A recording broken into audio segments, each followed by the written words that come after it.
والا ہے۔ آج تمہارے لیے سب پاکیزہ چیزیں حلال کر دی گئیں،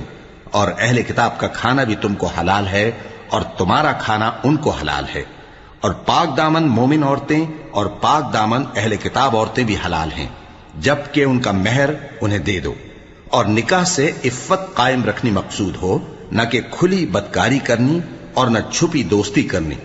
اور جو شخص ایمان کا منکر ہوا اس کے عمل ضائع ہو گئے اور وہ آخرت میں نقصان پانے والوں میں ہوگا۔ مومنوں،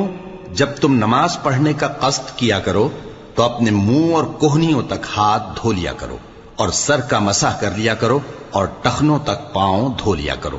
اور اگر جنابت کی حالت میں ہو تو نہا کر پاک ہو جایا کرو، اور اگر بیمار ہو یا سفر میں ہو یا کوئی تم میں سے بیت الخلا سے ہو کر آیا ہو یا تم نے عورتوں سے مقاربت کی ہو، پھر تمہیں پانی نہ مل سکے تو پاک مٹی لو اور اس سے منہ اور ہاتھوں کا مسح